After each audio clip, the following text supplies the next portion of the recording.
वक्रतुण्डमहाकाय कोटिसूर्यसमप्रभा निर्विघ्नं कुरु मे देव सर्वकार्येषु सर्वदा. ஓம். இந்த இந்த சம்பவத்துல ஸ்ரீரங்கம் ஒரு இடம், தில்லி ஒரு இடம், அதுக்கப்புறம் ஒரு பெரிய பாதை காடு வழியா தமிழ்நாட்டில் ஸ்ரீரங்கத்திலேருந்து ஆரம்பித்து மதுரை போய், மதுரையிலிருந்து திண்டுக்கல், பழனி, பொள்ளாச்சி வழியா பாலக்காடு வழியா கோழிக்கோடு போய், கோழிக்கோட்டிலிருந்து மைசூருக்கு வந்து, மைசூர்லேருந்து திருப்பதி போய், திருப்பதியிலேருந்து திரும்ப ஸ்ரீரங்கம், அந்த மாதிரி ஒரு வட்டம். இது மொத்தமாக 50 வருஷத்தில் நடந்திருக்கு. என்னது அது? கொஞ்சம் டீட்டெயிலாக பார்க்கலாம். நான் ஒரு டாக்குமெண்ட்ரி பார்த்தேன். அதோடைய பென்ட்ரைவ் இருக்கு. நான் அப்புறம் இமெயில் வழியாக ட்ரான்ஸ்ஃபர் பண்ணுறேன். அந்த டாக்குமெண்ட்ரி ஒரு 2.5 மணி நேரம் முழு நேர சினிமா மாதிரி ரொம்ப அழகாக எடுத்திருக்காரு. பாம்பே கண்ணன் அப்படின்னு தூர்தர்ஷனில் படமெல்லாம் எடுக்கிறாள், நாடகம் எடுக்கிறாள். அவர் வந்து இந்த 1310, கிட்டத்தட்ட ஒரு 700 வருஷம் முன்னால் நடந்த இந்த சம்பவத்தை டாக்குமெண்ட்ரியாக எடுத்திருக்காரு. ரொம்ப நல்லா இருக்கு அந்த டாக்குமெண்ட்ரி. ஏதாவது ஹாலில் வந்து நம்ம போட்டு காட்ட கூப்பிட்டு, மக்களை கூப்பிட்டு ஹாலில் நடத்தலாம். அதுக்கு அவர் தயாராக இருக்கார். இங்கே ஸ்ரீரங்கத்தில் நடந்தது. பெரிய கூட்டம் இல்லை. அந்த ஹால் மொத்தமே 200 பேர் உட்கார்ற இடம். அதில் 100 பேர் தான் வந்திருந்தோம். அப்படி ஒரு பின்னணியில் தான் நான் இன்னைக்கு அதை பற்றிய சம்பவத்தை கதையாக சொல்லலாம் அப்படின்னு வந்தேன். முதல்ல வந்து ஸ்ரீரங்கத்தை பார்ப்போம். ஸ்ரீரங்கத்தில் எல்லா கோவில்லையும் ஒரு மூல சந்நிதி இருக்கும். அங்கே மெயின் மூல அவர் இருப்பார். ஒரு உற்சவ மூர்த்தி இருக்கும். ஸ்ரீரங்கத்திலையும் அப்படி உண்டு. மூலம் வந்து கல்லால் ஆனது, 22 அடி நீளமான, படுத்திருக்கிற சேஷத்து மேலே, பாம்பு மேலே படுத்திருக்கிற ஸ்ரீ மகாவிஷ்ணுவுடைய விக்கிரகம் கல்லால் ஆனது. அது மூல சந்நிதி, மூலவர் அப்படின்னு சொல்கிறோம் இல்லையா, அது. உற்சவ மூர்த்தி தான் தெருவில் இறங்கி ஒவ்வொரு வாகனத்தில் ஒவ்வொரு நாள் போவார். ஸ்ரீரங்கத்தில் கிட்டத்தட்ட வருஷம் முழுக்க ஏதோ ஒரு உற்சவம் நடக்கும். வருஷம் முழுக்க ஒரு அது அது வேற ஒரு உலகத்தில் இருக்கிற மாதிரியே இருக்கும். ஸ்ரீரங்கத்துடைய வெளியில் அந்த 7 பிரகாரங்கள், அந்த 7 பிரகாரங்கள் வைகுண்டத்துக்கு 7 வாசல் மாதிரி 7 பிரகாரங்கள். கடைசியில் அவருடைய சயனம் படுத்திருக்கிற கோலத்தில் ஸ்ரீ மகாவிஷ்ணு. அந்த உற்சவ மூர்த்தி அபரஞ்சி ஸ்வர்ணம் அப்படின்னு, அபரஞ்சி அப்படின்னு ஒரு அளவுகோல், தங்கத்துடைய தூய்மைக்கு. இப்பெல்லாம் 24 கேரட்டுன்னு சொல்கிறோம் இல்லையா, அந்த மாதிரி தங்கத்துடைய அளவுகோல் அது. அபரஞ்சி தங்கத்தில் செய்த நல்ல அழகான ஒரு மூர்த்தி, விக்கிரகம். அது வந்து அதுக்கு ஒரு பாரம்பரியம் இருக்கு, ஒரு கதை இருக்கு. அந்த ஸ்ரீரங்கத்தில் கோவில் ஒழுகு அப்படின்னு புஸ்தகம் இருக்கு, 52 பக்கம் கிட்டத்தட்ட. அதே போல் வேற குறிப்புகள், ஆச்சாரியர்கள் எழுதிய புஸ்தகங்கள் அதை பற்றி இருக்கு. வால்மீகி ராமாயணத்தில் அதை பற்றிய குறிப்பு இருக்கு. அதாவது பிரம்மா வந்து மகாவிஷ்ணுவை நோக்கி தவம் இருக்காராம் சத்தியலோகத்தில், பார்க்கடல்ல. அவர் தவம் இருக்கும்போது அவருக்கு ஒரு இந்த மூர்த்தி கிடைக்கிறது, இந்த தங்கத்தாலான உற்சவ மூர்த்தி. அதுக்கு பிறகு அவர் வந்து இக்ஷ்வாக்குவுக்கு கொடுக்குறார். இக்ஷ்வாக்கு ராமருடைய வம்சத்தில் முதல்ல இருந்த அரசன், ராமருடைய குலத்தில் இக்ஷ்வாக்குகிட்ட கிடைக்கிறது. பிறகு அந்த தசரத அயோத்தியாவில் அவர் ராஜா ஆட்சி புரிந்த போது வருஷ வரிசையாக அந்த அந்த ரங்கநாதன் தான் அந்த குலத்துக்கு குலதெய்வமாக இருந்திருக்கு. வீட்டில் வைத்து பூஜை செய்கிற மூர்த்தியாக இருந்திருக்கு. ஸ்ரீராமர் கடைசியாக அதை பூஜை பண்ணுறாரு. சீத்தையும் சேர்ந்து உட்கார்ந்து பூஜை பண்ணுறார். வால்மீகி ராமாயணத்தில் இதை பற்றிய குறிப்பு இருக்கு. இந்த ஸ்ரீராமர் பூஜை செய்கிறத பார்த்து அவர் வந்து ம், சீத்தை வந்து அப்படியே கண்ணை விரிச்சு புருவத்தெல்லாம் உயர்த்தி ஆச்சரியத்தோட பார்ப்பாளாம். அந்த கண்ணை விரிக்கிறதுனால அவளுக்கு பேரே விசாலாட்சின்னு பேர் வந்ததாம் சீதைக்கு. என்ன ஆச்சரியம் சொன்னா, இவர் தன்னைத்தானே பூஜை பண்ணிக்கிறாரே அப்படின்னு. அந்த விக்கிரகத்தில் இருப்பது ஸ்ரீ மகாவிஷ்ணு, அவரு பெருமாள், பூஜை செய்பவர் ராமனும் பெருமாள். தன்னைத்தானே பூஜை அப்படின்னு வால்மீகி ராமாயணத்தில் இதை பற்றிய குறிப்பு இருக்கு. பிறகு வனவாசம், ராவணன் வதம் அதெல்லாம் முடிச்சுட்டு பட்டாபிஷேகம் அயோத்தியாவில் எல்லோரும் வராங்க. ஸ்ரீராமருக்கு பட்டாபிஷேகம் நடக்கிறது. அதில் அவருக்கு யுத்தத்தில் உதவியாக இருந்த அத்தனை பேரும், சுக்ரீவன், அங்கதன், ஆஞ்சநேயர், விபீஷணன், இவர் எல்லாரும் அந்த விமானத்தில் அயோத்தியாவுக்கு திரும்பி வராங்க. அதில் அந்த பட்டாபிஷேகம் முடித்த பிறகு அவர் எல்லோருக்கும் ஒரு gift கொடுக்கிறார். ஸ்ரீராமன் எல்லோருக்கும் ஒரு அன்பளிப்பு. அதில் விபீஷணனுக்கு இந்த விக்கிரகத்தை கொடுக்குறாராம். விபீஷணன் ரொம்ப ஆனந்தமாக அதை எடுத்துன்னு போய், இதோடைய சந்நிதியில் நான் வந்து ராமராஜ்யம் மாதிரியே தர்மத்துக்கான ராஜ்யத்தை நான் அமைக்கிறேன் ஸ்ரீலங்காவில் அப்படின்னு சொல்லிட்டு எடுத்துன்னு போகிறாராம்.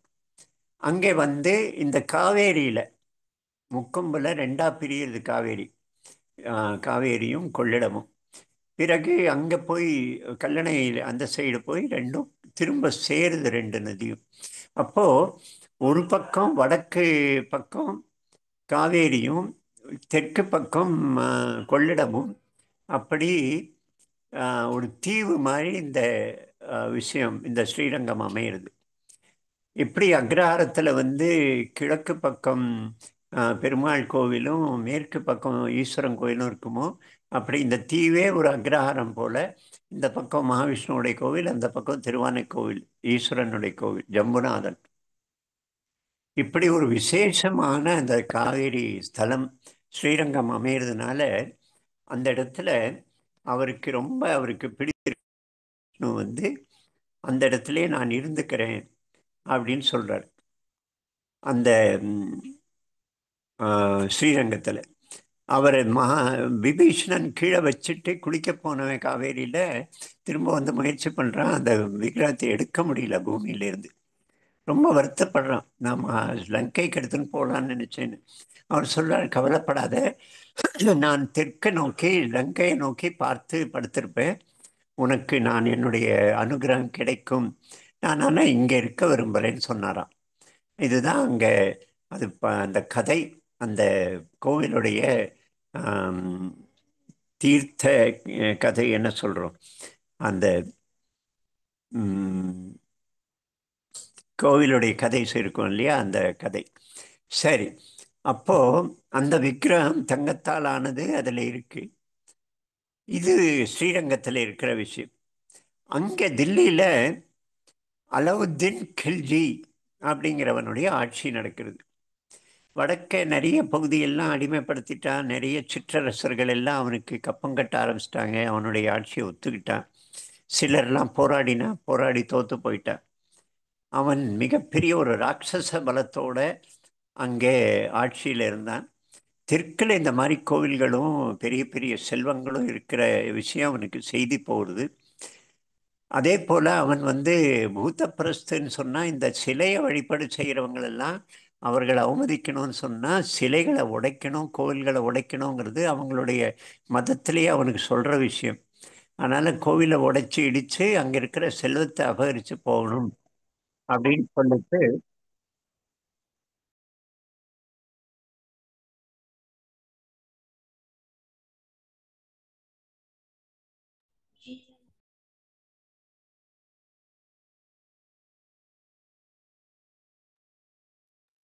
சார் மியூட்ல பேசுறீங்க.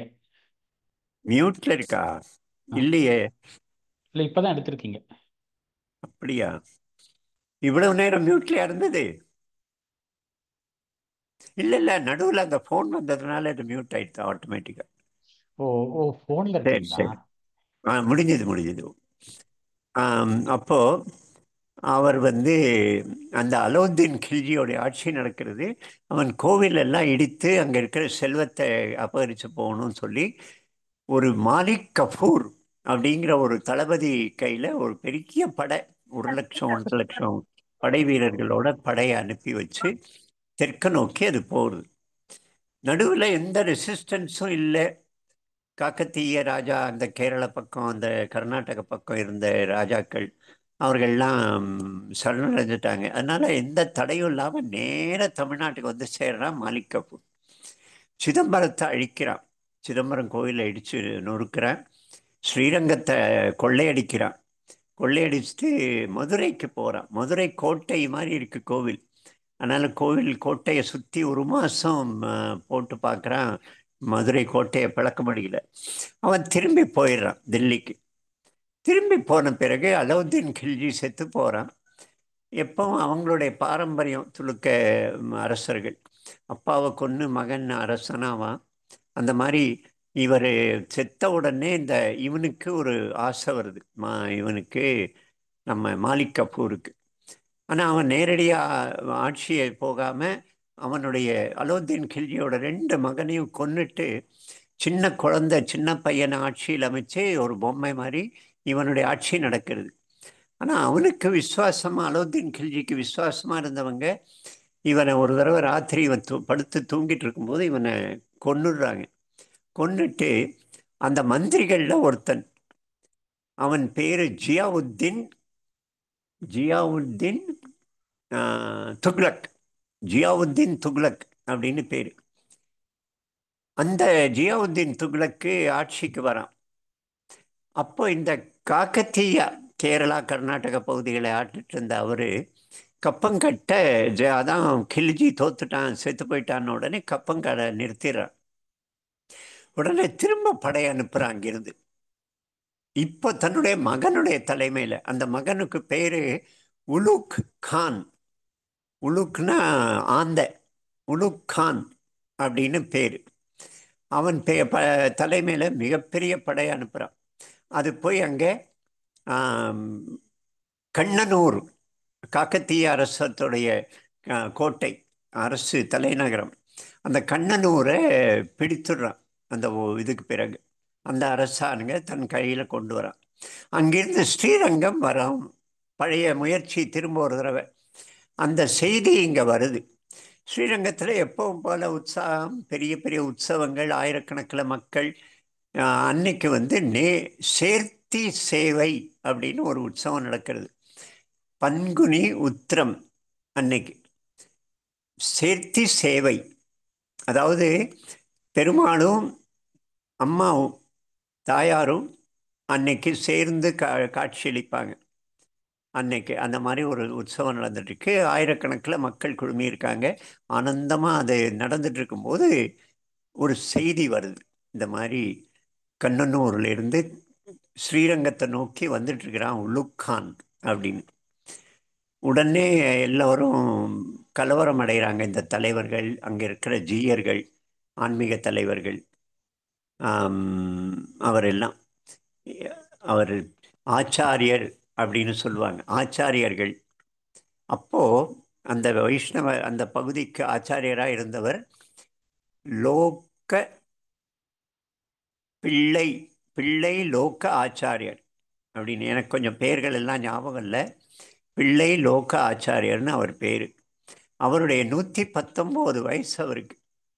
அவருக்கு இந்த செய்தி வந்த உடனே கூட்டு ஆலோசனை நடக்கிறது. கடைசியில் குலுக்கி பார்க்குறாங்க, குலுக்கி போடுறாங்க. ஒரு அரச இலையில் எழுதி ஸ்ரீரங்கத்திலேயே இருப்போம், வேறு இடத்துக்கு போவோம் அப்படின்னு. அதில் ஒரு சின்ன குழந்தைய வச்சு எடுக்க வைக்கிறாங்க. அதில் ஸ்ரீரங்கத்திலேயே அப்படின்னு வருது. ஸோ சரி, கடவுளுடைய திட்டம்னு சொல்லி ஸ்ரீரங்கத்திலேயே இருக்க முடிவெடுக்கிறாங்க. ஆனால் கொஞ்ச நாளில் அவனுடைய படை பலத்தை பார்த்து அது வர வர வர வர இங்கே இல்லை, நம்ம இவரை காப்பாற்றி ஆகணும்னு சொல்லிட்டு பரபரப்பாகிறாங்க. அன்றைக்கி பெரிய உற்சவம், அந்த சேர்த்தி சேவை அன்றைக்கி தான் நடந்துட்டுருக்கு. அப்போ உள்ள அலங்காரத்துக்கு உள்ளே போகிறாங்க. அலங்காரத்துக்கு திரை போட்டிருக்கு.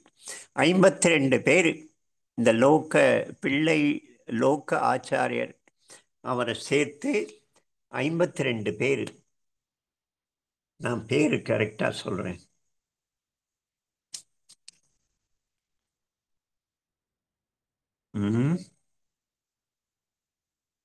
சரி, எனக்கு சட்டுன்னு இப்போ பேர் அது நான் எங்கே எழுதியிருக்கிறேன்னு தெரியல. அந்த உள்ள சரி அலங்காரத்துக்கு நேரமாகும்னு மக்களும் காத்திருக்காங்க. ஆனால் உள்ள அவர்கள் எல்லாம் சேர்ந்து முடிவெடுத்து 2 பல்லக்கு ஏற்பாடு பண்ணி, அந்த 2 பல்லக்கில் ஒன்றில் எல்லா ஆபரணங்கள், கிரீட்டம், சாமரம், விலை உயர்ந்த எல்லா ஆபரணங்கள், வஸ்திரங்கள் எல்லாம் ஒரு பல்லக்கிலையும், ஒரு பல்லக்கிலேயே ஸ்ரீ ரங்கநாதரையும் அவருடைய உபய நாச்சியார், உபயன்னா 2, ஸ்ரீதேவி பூதேவி 2 பேரையும், அதை எல்லா விக்கிரகத்தையும் உற்சவ மூர்த்திகளையும் அதில் ஒரு பல்லக்கில் வச்சு இந்த 52 பேர் கிளம்புறாங்க. அங்கிருந்து இருட்டில் அப்படியே கொள்ளடக்கரைக்கு போயிட்டு அங்கே அங்கே பார்த்தா மிகப்பெரிய ஒரு படை எதிராக தூசி கிளம்பிட்டு இருக்கு. மரத்து மேலே ஏறி பார்க்கிறான். பார்த்தா தூரத்தில் மிகப்பெரிய ஒரு நில ஒளியில், இதுக்கு பங்குனி உத்திரம் இல்லையா, அது தெரிய தூசி கிளம்பியிருக்கு. சரின்னு அந்த வழியாக போவது ஆபத்துன்னு சொல்லி உறையூருக்கு, இந்த பக்கம் உறையூருக்கு வந்து அந்த 52 பேர் கிளம்புறாங்க. அங்கே கிளம்பிய அந்த யாத்திரை பிறகு காடு மலை வழியா பல இடங்களை போயிட்டு 50 வருஷம் கழிச்சு அந்த உற்சவர் ஸ்ரீரங்கத்துக்கு திரும்ப வராரு. அப்போ அந்த யாத்திரையில் நடந்த சம்பவங்கள், அதுக்கு நடுவில் ஸ்ரீரங்கத்தில் நடந்த சம்பவங்கள், அதுதான் நம்ம இன்னைக்கு பார்க்கிறோம். யாத்திரையில போகும்போது காடு வழியா போகலாம். ராஜபாதையில் போனால் கள்வர் பயம் இருக்கு, விலை உயர்ந்த நம்ம கிட்ட பொக்கிஷங்கள் இருக்கு. அவர் பேரு அழகிய திருவா அழகிய மணவாளன். யார் பேரு? நான் முதல்ல யாரோ நபருடைய பேருன்னு நினச்சேன். மகாவிஷ்ணுவோடைய அந்த விக்கிரகத்துடைய பேரு அழகிய மணவாளன். அதனால அது தங்கத்தாலானது, மற்ற ஆபரணங்கள் எல்லாம் இருக்கு. காடு வழியா போகிறோம். காடு வழியா போகும்போது மெதுவா போகிறது, அசைந்து அசைந்து. மிகப்பெரிய பல்லக்கு, 52 பேர், அதோட வெயிட்டு. இவர்கள் எல்லாம் காடு வழியா போகும்போது அறகுறையா சாப்பிட்டு தூக்கம் இல்லாம அப்படி, அதனால மெதுவா போகுது. போகும்போது காட்டுல ஒரு கள்வர் கூட்டம், கொள்ளக்கார திருட கூட்டம். அந்த காட்டுல அவங்க எல்லாம் இந்த மாதிரி ஒரு பல்லக்கு போறத பார்த்துட்டு, ஒரு ராஜா ராணி யாரோ போறாங்க, அவங்களுடைய வஸ்திர ஆபரணங்கள் நகைகள் எல்லாம் இருக்கும், பெரிய கொள்ளையடிக்கலாம் இன்னைக்குன்னு சொல்லி மரத்து மேலே ஏறி அங்கங்க ஒளிஞ்சு ரெடியா உட்காந்துருக்காங்க. அதுல ஒரு பாதி முன்னால போன பிறகு மெதுவா கீழே இறங்கி சுத்திக்கிறாங்க. சுத்தின உடனே அந்த இடத்துல அவரு அந்த பல்லக்கை திறந்து பார்த்தா எல்லா வகையான ஆபரணங்கள் இருக்கு, ஜக ஜகஜன்னு ஜொலிக்குது. நமக்கு, நம்ம கூட்டத்துக்கு இனி ஆயுசுக்கு நமக்கு கொள்ளையடிக்க வேண்டாம், அவ்வளவு பணம் இருக்குன்னு சொல்லி ரொம்ப சந்தோஷப்படுறான் அந்த தலைவன். அப்ப பின்னால யாரோ ஒருத்தர் கத்துறான், கொள்ளைக்காரன், திருட திருட திருட காப்பாத்துங்கன்னு. அந்த கத்திய சத்தம் முன்னால போற பல்லக்கில் ஸ்ரீ பெருமாளும் பூதேவி ஸ்ரீதேவியோட போகிற அந்த பல்லக்கில் இந்த பிள்ளை லோகாச்சாரியார் அவர் இருக்கிற அந்த இது கேட்குது. அங்கே கேட்ட உடனே அவர் அங்கே பல்லக்கு அப்படியே கீழே இறக்கி வச்சுட்டு அவர் மட்டும் வேகமாக சில படை வீரர்களோட சேர்ந்து அங்கே வராரு. இங்கே இங்கே வந்தால் கொள்ளைக்காரன் அந்த பல்லக்கில் பார்த்துட்டு இருக்கிறான் திரைவேலைக்கு. ஆனால் இவர் வந்த உடனே இவருடைய தபஸ்துடைய ஒளியா அல்லது அவர் தேஜஸ்ஸு, அல்ல அவன் தன்னையாமல் கையெடுத்து கும்பிடுறான் இவரை. கும்பிட்ட உடனே அவர் கூட்டாளிகள் எல்லாரும் தலைவனை கும்பிடும்போது இவரும் எல்லாரும் கை கூப்பி கும்பிடுறாங்க. பிறகு அவர் பேசுகிறார், இந்த பாரு, இதெல்லாம் ஸ்ரீ அரங்கநாதனுடையது, அவனுடைய சொத்து. இது மட்டும் இல்லையா, இந்த உலகம் முழுக்க அவனுடைய சொத்து, நாம் எல்லாம் அவனுடையது. நம்ம இங்கே இருக்கிற மரம் செடி கொடி வளங்கள் எல்லாம் அவனுடையது அப்படின்னு எல்லாம் சொல்லி அவருக்கு சொல்லிட்டு அப்படி திசை காட்டி அவர் நடக்க ஆரம்பிக்கிறார் முன்னால நோக்கி. அந்த கூட்டமும் பின்னாலேயே வருது, கையை கட்டிட்டு. கொள்ளைக்கார கூட்டம் வந்து இந்த இடத்துல இந்த பல்லக்க திரையை திறந்து காட்டுறாரு. அரங்கநாதனை அவர் பூதேவி ஸ்ரீதேவியோட பார்த்த உடனே அப்படியே சாஷ்டாங்கமாக அந்த கொள்ளைக்காரங்க 2 பேரும் எல்லாம் கூட்டம் முழுக்க நமஸ்காரம் பண்ணுறது. பெரிய ஒரு ஆச்சரியம்.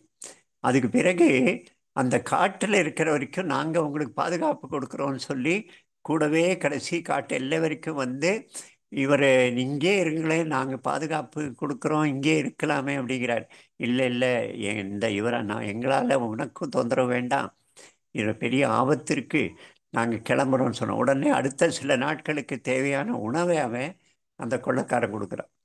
பாருங்க, நம்ம இந்து தர்மத்தில் கொள்ளைக்காரன் கூட எவ்வளோ உயர்ந்தவனாக இருந்திருக்கிறான். அங்குலிமால் புத்த மதத்தில் அங்கே குலசேகர ஆழ்வார் கொள்ளைக்காரனாக இருந்துட்டு இதுவாக ஆழ்வாரானவர். அந்த மாதிரி இந்த ஆனால் இந்த இஸ்லாமில் பாருங்க, தலைவன், மௌல்விகள், இமாம்கள், ராஜாக்கள் அவங்க கூட எப்படி கொடூரமாக ராட்சசர்களாக இருந்திருக்காங்க. நம்ம ஊர் கொள்ளைக்காரன் கூட உயர்ந்த மனசு படைச்சவனாக இருந்திருக்கான். அதுக்கு பிறகு இவரெல்லாம் அங்கேருந்து கிளம்பி மதுரை நோக்கி போகிறோம். ஆனால் அதுக்குள்ள மதுரையில் இவன் போயிட்டான், இந்த உலுக்கான். மதுரையில் அவனுடைய ஆதிக்கம் ஆயிடுத்து. அந்த மதுரை அரசனை, பாண்டியனை தோற்கடித்துட்டான், மதுரை மேலே அவனுக்கு ஆட்சி வந்துடுச்சு அப்படின்னு சொல்லி செய்தி வந்த உடனே இப்போ மதுரையில் போவது நமக்கு ஆபத்துன்னு சொல்லி நடுவழியில் அந்த ஜோதிஷ் குடி, ஜோதிஷ் குடி, இப்போ அதுக்கு வேற ஏதோ பேர், ஜோதிஷ் குடியில் அவர் ஒரு நிமிஷம், இந்த பேரெல்லாம் நான் ஒரு இடத்துல எழுதி வச்சேன். சரி, அது நம்ம மதுரை போகிற வழியில் இருக்கு. அங்கே மலையா இருக்கு, குகைகள் இருக்கு, காடு இருக்கு. அங்கே ஒரு குகையில் இவரை நிலைக்க வைக்கிறாங்க ரங்கநாதரை. அதுக்கு பிறகு அங்கே இருக்கிற பூஜையெல்லாம் நடக்கிறது. ஆனால் அந்த சமயத்தில் கவலை, வயசு ரெண்டும் சேர்த்து அந்த பிள்ளை லோகாச்சாரியர் அவருக்கு உடல்நிலை போய் அவர் காலமாகிறார். அவருக்கு அந்த இடத்துலையே அவருடைய பூத உடலை புதைக்கிறாங்க. புதைக்கிறான்னு சொல்ல மாட்டாங்களாம்.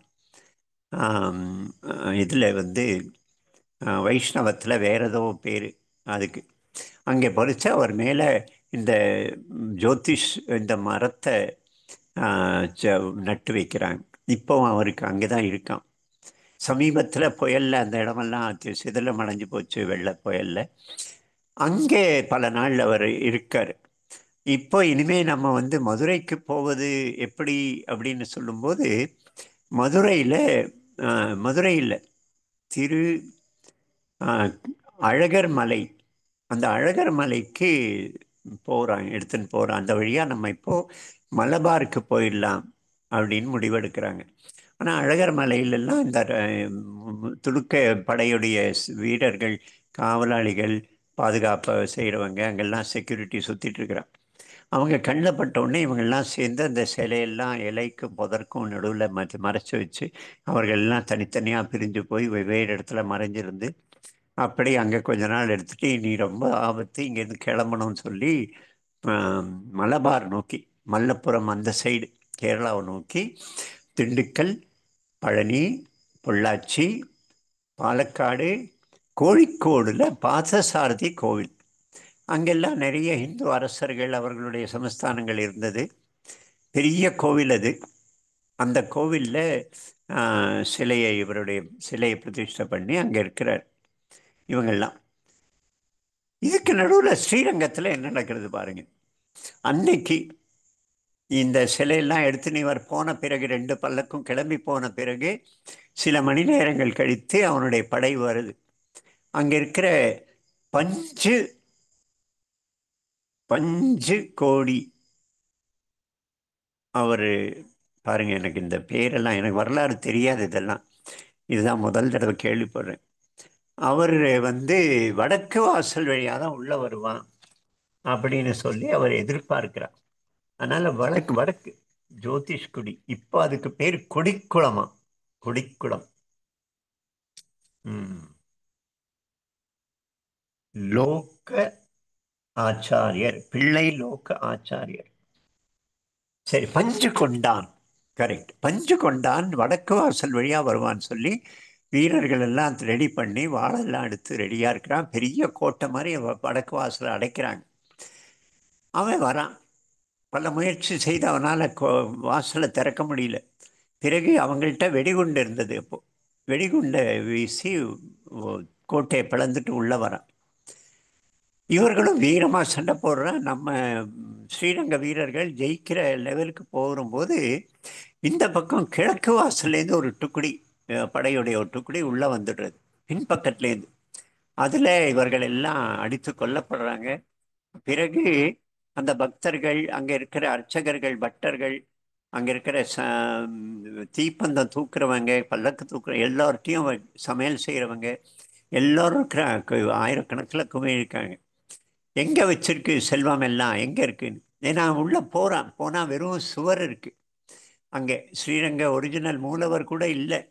அதுக்கு நடுவில் அது நம்ம வேதாந்த தேசிகன் அவர் பஞ்சு கொண்டான். இவங்க வரப்போவது முன்னாலேயே அந்த இடத்துல பெரிய சுவரை எழுப்பிடுறாங்க. சந்நிதியில் சுவரை எழுப்பி வெளியில் ஒரு விக்கிரகத்தை வச்சிடுறான், போலி விக்கிரகம். அந்த சுவரை எழுப்பியதுனால உள்ளே இவருக்கு சிலை தெரியல. அதனால இவங்களெல்லாம் மிரட்டி மிரட்டி கேட்குறான். எல்லோரும் ரங்கா ரங்கா ரங்கா ரங்கான்னு மட்டும் சொல்லிட்டு இருக்கிறாங்க. கடைசியில் நடக்கலைன்ன உடனே அவன் என்ன பண்ணுறான், எல்லாரையும் கையை வெட்டு காலை வெட்டுன்னு மெதுவாக மெதுவாக மெதுவாக அங்கங்கமாக வெட்டி 15,000 பேர் அங்கே செத்து போகிறாங்க. பன்றி ஆண்டவன், அதாவது வராக பெருமாள், வராக அவதாரம், அந்த கோவில் வளாகத்தில் தான் இந்த நிகழ்ச்சி நடந்துட்டுருக்கு. அங்கே எல்லாம் இத்தனை பேரும் சாகடிக்கப்படுறாங்க. அந்த வேதாந்த தேசிகன் இந்த மாதிரி விஷயம்லாம் தெரியாமல் அவர் வராரு. பார்த்தா இந்த மாதிரி இவன் வரான், கொள்ளக்காரங்க வராங்க, துலுக்க படை வருதுன்னு உடனே வேகமாக ஓடி தன்னுடைய குரு கிட்ட போகிறார். சூரி, சுதர்சன சூரின்னு அவர் பேர், வயதானவர்.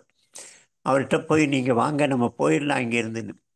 இல்லை இல்லை, நான் ரங்கநாதனாக இருப்பேன், இங்கே இருப்பேன்னு சொல்லிட்டு. அவருக்கு தெரியாது இந்த பல்லக்கில் ரங்கநாதன் உற்சவமூர்த்திலாம் போனது. அதனால் அவர் அவருடைய 2 பையங்களையும் இவர்கிட்ட ஒப்படைச்சிட்டு, சின்ன குழந்தைங்க 2 பேரையும் ஒப்படைச்சிட்டு, ஒரு புஸ்தகம் பிரகாஷிகா அப்படின்னு ஒரு புஸ்தகத்தை இவர் கையில் கொடுத்து, இதை மட்டும் காப்பாற்று, போதும் போ கிளம்புன்னு சொல்லிட்டு அவரை. அப்போ அவர் 2 குழந்தைகளை, குருவுடைய குழந்தைகள், அந்த புஸ்தகத்தை காப்பாற்ற வரும்போது தான் இந்த எல்லா பக்கமும் பிணங்கள் கிடக்கு. ஓலமும் பிணமும் ஒரே ரத்த கல்லறியா, கொள்ளிடமே ரத்தமாக இருக்கு. அப்போ அவர் இவங்களுக்கு இது என்ன இருக்குது, எங்கேருந்து வந்தது, என்ன நடந்திருக்குன்னு தெரியாததுனால புணங்களுக்கு நடுவில் அவர் படுக்கிறார். புணங்களுக்கு நடுவுலையே அசையாமல் குழந்தை 2ஐயும் பிடிச்சிட்டு அந்த புணங்களுக்கு நடுவில் சில மணி நேரங்கள் இருந்து எல்லாம் அமைதியான பிறகு, பகல் வந்த பிறகு, இனி இனி பிரச்சனை இல்லைன்னு சொல்லும்போது அவர் அங்கிருந்து குழந்தைகளை அழைச்சிக்கிட்டு வேதாந்த தேசிகர் அப்படிங்கிற இவரெல்லாம் ஆச்சாரியர்கள் வைஷ்ணவத்தில்.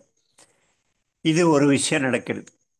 அதுக்கப்புறம் இந்த உள்ளுக்கான் அங்கே தனக்கு ஒரு மலிக்குன்னு ஒரு ஆள், மலிக்க ஒருத்தனை இவனாக போட்டுட்டு தளபதியாக அங்கே கவர்னர் மதுரைக்கு இன்சார்ஜாக போட்டு அவன் தில்லிக்கு திரும்பி போயிடறான். திரும்பி போனபோது அவன் கவர்னருடைய ஆட்சி, அந்த ஆளுநருடைய ஆட்சி நடந்துட்டு இருக்கு அங்கே மதுரையில். அவன் சீஃப்க்கு ஒரு பெரிய மிலிட்ரி துண்டு ஸ்ரீரங்கத்திலே வைக்கிறான். ஸ்ரீரங்க கோவில் முழுக்க இடித்து போடப்பட்டது, சிலைகள் எல்லாம் பங்கமாச்சு, தூண்கள் எல்லாம் இடித்து போட்டான். அந்த இடத்துல பஜனைகளும் நாமங்களும் ரத உற்சவங்களும் நடந்துட்டு இருந்த இடத்துல இவர்கள் குளிக்கிறாங்க, துணி துவைக்கிறாங்க. அங்கே அவங்களுடைய கூடாரம் இருக்குது.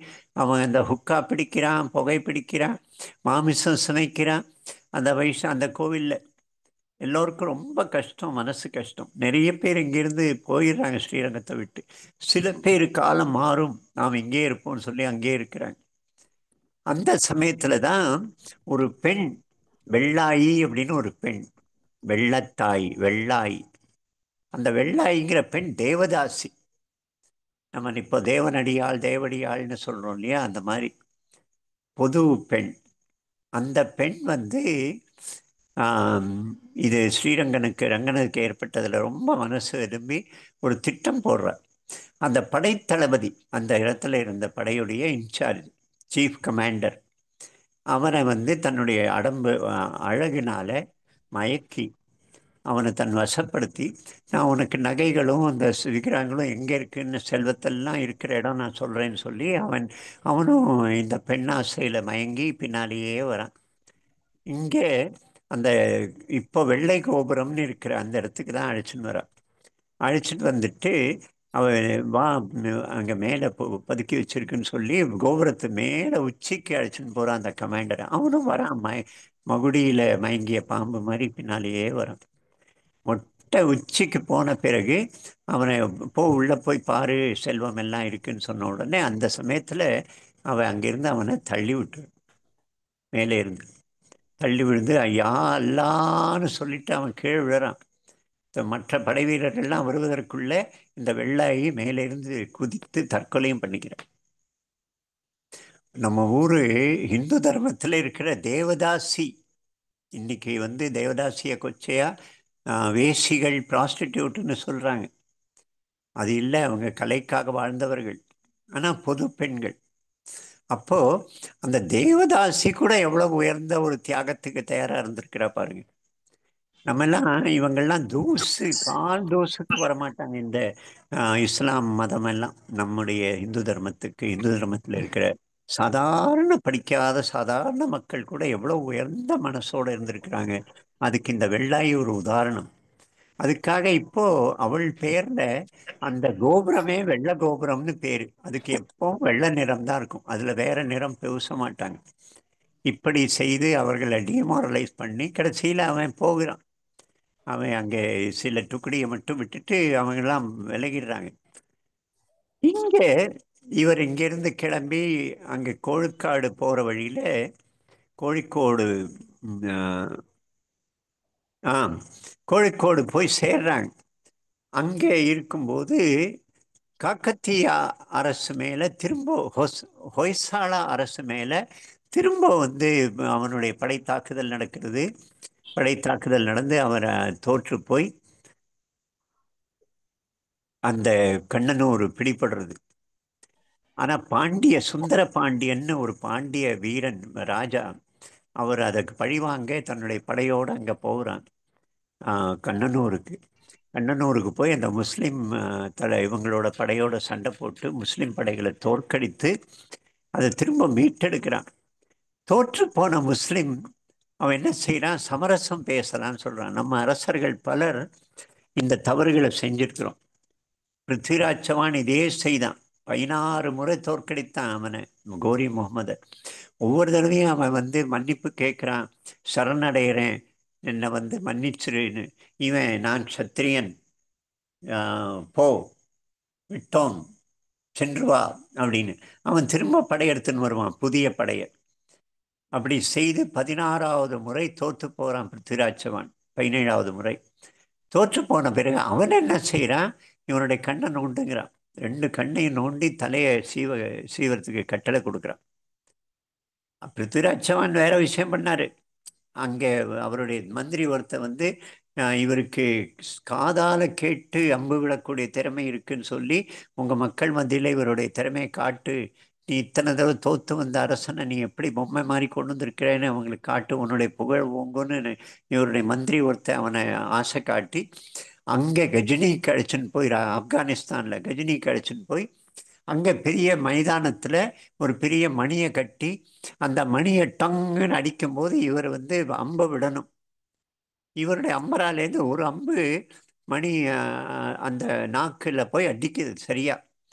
அப்போ கஜினி கோரி முகமது வந்து அங்கிருந்து யா சபாஷ் அப்படிங்கிறான். உடனே அடுத்த அம்பு அவனுடைய கழுத்தை நோக்கி போய் அவனை கொன்னுடுது. அதனால் அவன் கோரி முகமது 18 நாள் கூட இந்த தேசத்தை ஆளலை, தில்லியை ஆளலை. தேசம் இல்லை, தில்லியை. அது வேற கதை. ஆனால் நம்முடைய பெரிய பரந்த மனப்பான்மை, ஓ மன்னித்தோம், சென்று வா அப்படின்னு, இந்த ஒரு அகங்காரம் சத்திரியர்களுடைய நல்ல குணம். ஆனாலும் இது வந்து நமக்கு பல சமயம் பாதகமாக இருந்திருக்கு. அதே மாதிரி தான் இந்த பாண்டியன் ஜெயித்தவன் அங்கே போயிட்டு சமரசம் பேசலான்னு சொல்லி அவனை அழைச்சன். பாண்டியன் இல்லை, அந்த ஹொய்சாலா மன்னன் தான். அவன் ஜெயித்த பிறகு மதுரைக்கு வந்து பெரிய வரவேற்பு கொடுத்து, ஆனால் அவனை கைது பண்ணி கொன்னுடுறாங்க, தலைகீழ தொங்க வைக்கிறாங்க. அந்த உலுக்கான் தான் எதிர்காலத்தில் முகமது பின் துக்ளக் அப்படின்னு நம்ம துக்ளக் ஆட்சின்னு சொல்கிறோமே, அந்த வனா மாறியவன். அவனுடைய பேர் மாற்றி முகமது பின் துக்ளக் ஆனவன். இப்படி இந்த பக்கம் இது இனி மதுரை போக முடியாதுன்னு சொல்லி அவர்கள் எல்லாம் அழகர் மலையில் கொஞ்சம் ஆபத்து விலகிய பிறகு அந்த புதர்லேருந்து திரும்ப சிலையை எடுத்து அங்கேருந்து கிளம்பி ஆம், மலப்புரம் நோக்கி போகிறான். மலபாரில் போகும்போது அவன் அந்த நகைகள் எல்லாம் ஒரு இன்னொரு கொள்ளைக்கூட்டம் வந்து கொள்ளையடிச்சிட்டு போயிடுறது, ஆபரணங்கள் எல்லாம் முடிஞ்சு போயிடுறது, சில விக்கிரகம் மட்டும் இருக்கு. அப்போ கோழிக்கோடுல போய் அந்த பார்த்தசாரதி கோவில்ல இது பிரதிஷ்டை பண்ணி அங்கே கொஞ்ச நாள் இருக்கும்போது அங்கே வேற சில இடங்கள்லேருந்து கோவில் சிலைகள், காப்பாற்றப்பட்ட சிலைகள் எல்லாம் அங்கே வந்து சேருது. அதில் நம்மாழ்வார் அவருடைய சிலையும் வருது. அது தூத்துக்குடி பகுதியை சார்ந்தவர். ரொம்ப அவருக்கு பக்தி. 13 வயசு வரைக்கும் ஊமையாகவே இருந்தார், மரத்தடியிலேயே இருந்தார், பெருமாளையே நினைத்தபடி இருந்தார். பிறகு அந்த மதுரகவியுடைய அனுகிரகத்தில் பேசினார், கவிதைகள் பாடினார், பாசுரங்கள் பாடினார். அந்த நம்மாழ்வாருடைய விக்கிரகம் அவர் வருஷத்தில் ஒரு உற்சவம் போது ஸ்ரீரங்கம் வரணும். ரங்கநாதருக்கு அவர் பக்கத்தில் உட்கார வைத்து அவருக்கு உற்சவம் நடக்கும். ஆனால் அது இல்லை இப்போ, சில நாட்கள் சில வருஷங்களா. அதுக்கு அவர் வந்து அங்கே பார்த்தசாரதி கோவிலில் அவருடைய விக்கிரகமும் வருது. அப்போ பல்லக்கில் 2 விக்கிரகங்களும் சேர்ந்து அவருக்கு பக்கத்திலேயே அவரை அமர்த்தி அந்தலேருந்து அங்கிருந்து சில நாட்கள் இருந்த பிறகு ஆம், மைசூரை நோக்கி மைசூரை நோக்கி போகுது. நீர்வழி பாதை, அங்கெல்லாம் பேக் வாட்டர்ஸ், நீர் இருக்கு. அந்த வழியாக போகும்போது அங்கே ஒரு இடத்துல பின்னால் ஒரு சத்தம் வருது, அரவம் வருது. ஏன்டா அந்த படகு வரலையேன்னு பார்த்தா அந்த நம்மாழ்வாருடைய விக்கிரகம் நம்ம காணலை. உடனே முன்னால் போன அரங்கருடைய படகு அங்கே என்ன செய்யலான்னு முன்னால் போக முயற்சி பண்ணால் முன்னால் நகரலை. என்னுடைய ஆப்தனான நம்மாழ்வார் இல்லாமல் நான் போக மாட்டேன் அப்படின்னு ஒரு சிக்னல் கொடுக்குற மாதிரி அந்த படகு முன்னால் நகரலை. ஸோ பின்னால் வராங்க. அங்கே அவரை தேடுற முயற்சி நடக்கிறது. அந்த புழாய்க்குள்ள உள்ளே இறங்கி எல்லாம் தேடுறாங்க, கிடைக்கல. பிறகு அங்கே வானத்தில் ஒரு கருடன் வட்டமிடுறது, மீண்டும் மீண்டும் மீண்டும் அதே இடத்துல. அந்த இடத்துல போய் தோண்டி அவருடைய விக்கிரகம் கிடைக்கிறது. அப்போ இனி வந்து சேர்ந்து போக வேண்டாம், ரோடு வழியா அவர் போவார், நம்மாழ்வார். சாமி வந்து அழகிய மணவாளன் தண்ணீர் வழியா வருவார். அப்படி வந்து அந்த இடத்துலேருந்து வந்து இங்கே திருநாராயணபுரம், மைசூர் கிட்ட மேலக்கோட்டைன்னு இப்போ அதுக்கு பேர். அந்த திருநாராயணபுரத்தில் அங்கே தான் அதிகமான வருஷம் இருந்தார். 15 வருஷம் அங்கே இருந்தார். பெரிய மண்டபம், அந்த உடையாருடைய ஆட்சி இருந்தது, அங்கே இவர் இருந்தார். அந்த நம்மாழ்வாரை அழைச்சிட்டு வந்த கோஷ்டி அங்கேருந்து வரும்போது ஒரு இடத்துல பெரிய மலைகளும் பள்ளத்தாக்கும் இருக்கிற இடத்துல, அந்த இடத்துல திடீர்னு இந்த கூட்டம் வருது, முஸ்லீம் கூட்டம், படை கூட்டம். உடனே அவங்க என்ன பண்ணுறாங்க, இவரை வந்து பள்ளத்தாக்கில் ஒரு பெரிய பலகை மேலே வைத்து சங்கிலி கட்டி கீழே இறக்குறாங்க. அங்கே தோழப்பர் அப்படின்னு ஒருவர், அந்த 52 பேரில் அவரும் வந்தார். அவர் இந்த யோஜனையை சொல்கிறார், கீழே பள்ளத்தாக்கில் இறக்குறேன், அப்புறம் வந்து நம்ம எடுத்துக்கலாம் அப்படின்னு. பிறகு தோழப்பரே அந்த திரும்ப முயற்சி பண்ணுறார் அவருக்கு அந்த இடத்துல. அவரையும் அப்படியே பல்லக்கில் இறக்குறாங்க கீழே. அவர் கீழே போய் அங்கே போய் அடர்ந்த காடு, அங்கே தேடுறாரு, அங்கேயும் கிடைக்கல. அங்கேயும் ஒரு பறவை தான் அவருக்கு அறிகுறி காட்டுறது. பறவை அந்த இடத்துலையும் தொடர்ந்து சத்தம் போட்டுக்கிட்டே இருக்கு. அப்போ அந்த திசையில் அங்கே ஒரு சின்ன ஒளி கதிர் இருக்கு. வேகமாக ஓடி போனால் அந்த இடத்துல அவருக்கு புதற்குள்ள இருக்கிற நம்மாழ்வார் அவருடைய பெட்டி சிலை கிடைக்கிறது. பெட்டி உடஞ்சிருக்கு, ஆனால் விக்கிரகம் அப்படியே இருக்கு. அதை எடுத்துட்டு திரும்ப அதே பலகையில் வைத்து அவரை மேலே அனுப்பி வைக்கிறாங்க. மேலே வந்த உடனே எல்லாரும் ரங்கா ரங்கான்னு இவர் பிரார்த்தனை பண்ணுறார் ரங்கநாதனை நோக்கி, உன்னுடைய முக்கியமான சிஷ்யன், உன்னுடைய ஆத்மாவான நம்மாழ்வார், நீ உதவி பண்ணு அப்படின்னு. உடனே அந்த பறவை சத்தம் கேட்குறதான். பிறகு இவரை வந்து மேலே தூக்க அதே பலகை கீழே வருது. இவர் மேலே வரும்போது திடீர்னு பாதி வழியில் பெரிய புயல் காற்று, அந்த ஊஞ்சல் ஆடுது, இங்கேயும் அங்கேயும் அந்த பாறைகளில் மோதி இவர் கீழே விழுந்து அங்கே அவருடைய உயிர் போகிறது. இந்த தோ தோழப்பர் அப்படிங்கிறவருடைய வீடு. இந்த மாதிரி இத்தனை பெரிய தியாகமும், இத்தனை பேருடைய பங்கும், இத்தனை பேருடைய உழைப்பும், இத்தனை பேர் கைகோர்த்து இந்த விக்கிரகத்தை காப்பாற்றுவதற்கு. அங்கிருந்து அப்புறம் வந்து அங்கே திருப்பதி மலைக்கு போகலாம்னு இங்கே மேலக்கோட்டையிலேருந்து திருப்பதி மலைக்கு போகும்போது ஹரிஹர புக்கர் அவருடைய ஆட்சி அப்போ அங்கெல்லாம் வித்யாரண்யர் வித்யாசாகர் என்ன விஜயநகர சாம்ராஜ்யம். ஆனால் அவர்கிட்ட ஒன்றும் இல்லை, நகை இல்லை, வஸ்திரங்கள் இல்லை. பூஜை மட்டும் அந்த அவர் சொல்லியிருந்தார் லோகாச்சாரியர், நீ வந்து ஒரு நாள் தவறாமல் பூஜை இருக்கணும்னு. 52 பேரில் 51 பேர் இறந்து போயாச்சு. ஒரே ஒருத்தர் தான் மிச்சம் இருக்கார், ஸ்ரீராமதாசர்னு. அவர் மட்டும் அவரோடையே இருக்கார் காட்டில். அப்போ அங்கே இருக்கிற யாதவ அரசன் அவனுக்கு செய்தி வருது, இந்த மாதிரி காட்டில் எங்கோ ம், அழகிய மணவாளன் இருக்காருன்னு சொன்னோடனே ஆளுகளை அனுப்பி தேடி கண்டுபிடித்து அதை அவரை தூக்கி திருப்பதிக்கு எடுத்துன்னு வர்றார். அங்கே வேத கோஷத்தோட இந்த ஸ்ரீராமதாசரை வரவேற்று அந்த இடத்துல ஸ்பெஷலாக ஒரு அரங்கம் மண்டபம் கட்டி அந்த இடத்துல இவரை பிரதிஷ்டை பண்ணி திருப்பதி. பிறகு அங்கிருந்து அப்புறம் இங்கே அதுக்குள்ள சூழ்நிலை சரியாகுது, இங்கே வரார். இங்கே என்ன நடக்கிறது? மதுரையில் ஆட்சி மாறிப்போச்சு, ஹிந்து ஆட்சி. கம்பண்ணர், கோபண்ணர், 2 பேர், கம்பண்ணர் கோபண்ணர். கோபண்ணருடைய ஆட்சி செஞ்சியில். கம்பண்ணர் அங்கிருந்து கிளம்பி கோட்டயத்தில் அங்கிருந்து மதுரையில் போய் மதுரையில் ஜெயித்து ஆட்சி, மதுரை மீனாட்சி அம்மன் கோவிலை தன்னுடைய கண்ட்ரோலில் கொண்டு வரார். அதை திரும்ப கட்டுவதற்கு இதெல்லாம் செய்து ஏற்பாடுகள் செய்கிறார். இந்த கோபண்ணர் செஞ்சி பகுதிக்கு அரசனாக இருக்கிறார். அங்கேருந்து அவருக்கு ரொம்ப வருத்தம், ஸ்ரீரங்கத்தில் இப்படி நடந்தது.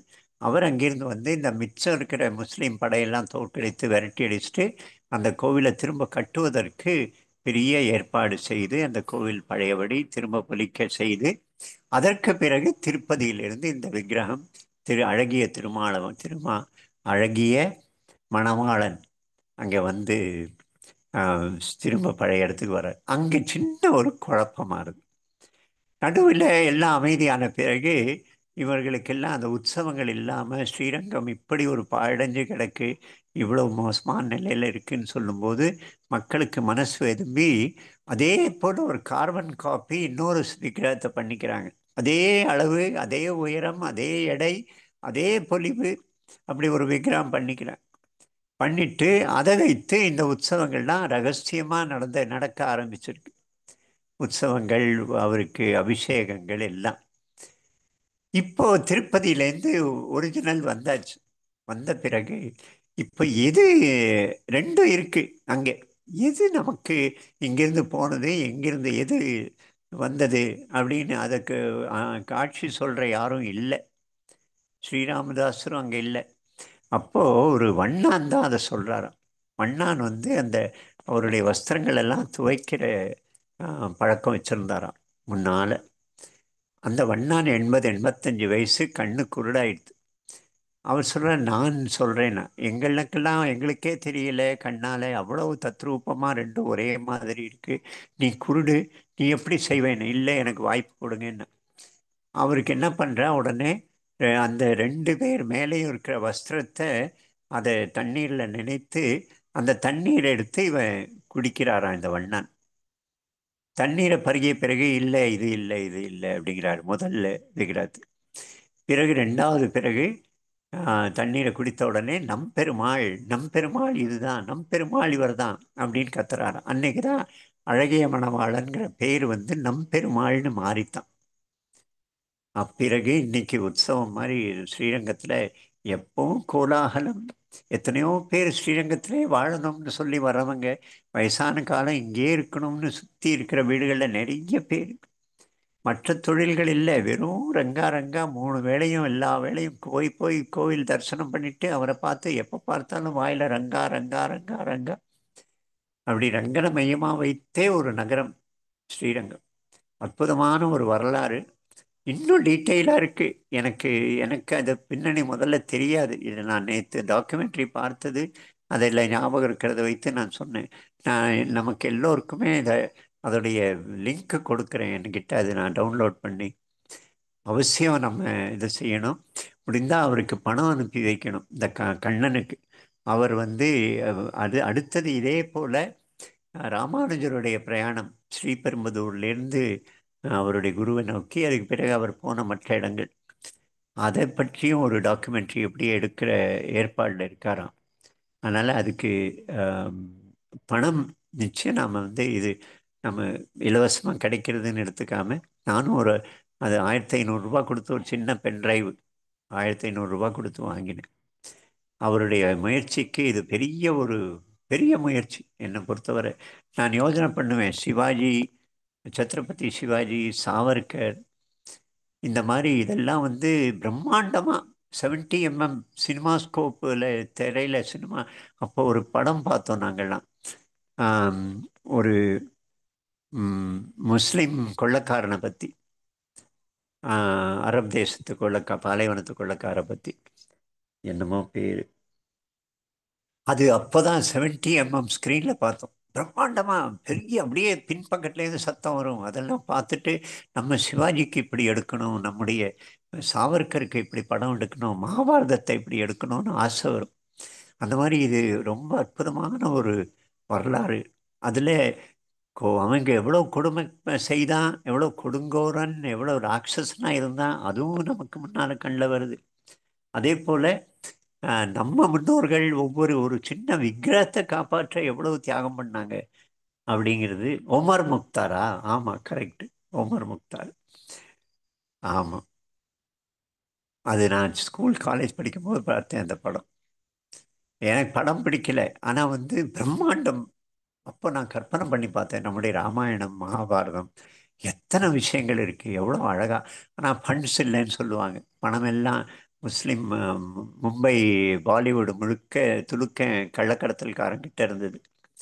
அவன் அவன் பேர் என்ன, தாவூத் இப்ராஹிமு, அலி, இப்போ இவங்க கையில் இருந்தது, சோட்டா ஷக்கீல். அதனால் அவன் சொன்னபடி தான் படங்கள் எடுத்தாங்க. இந்த படங்கள்லாம் இப்போதான் சத்ரபதி சிவாஜியோடைய சாவாங்கிற படம் பெரிய கிளறி விட்டுருக்கு. சிவாஜியுடைய மகன் சம்பாஜியை பற்றிய படம் நான் பார்த்துட்டேன் பிரம்மாண்டம். படம். பார்த்தீங்களா? தியேட்டர்ல போய் பார்த்தேன். ஓ, அந்த மாதிரி அப்படியே சங்கடப்படுறது அந்த படத்தை பார்க்கறச்சு. எனக்கு இந்த டாக்குமெண்ட்ரியில கண்ணுல அப்படி பொங்கிட்டு வருது சில இடங்கள். நீங்க சொல்ற படம் பென்கரா? ரங்காயணம் அப்படின்னு பேரு. அது சின்ன வயசுல பிரம்மாண்டமா பார்த்தேன்னு சொன்னேன். அது ஒருவேளை பென்கரான்னு கேக்குறேன். அல்ல, ஒமர் முக்தார் அவர் எழுதினாரு. அவர் சீனிவாஸ் சாய்ராம் கார்த்திகேயன் எழுதினார்னு நினைக்கிறேன். ஒமர் முக்தார்னு ஒரு படம். Okay okay. ஒமர் முக்தார். ஆமா, சரி.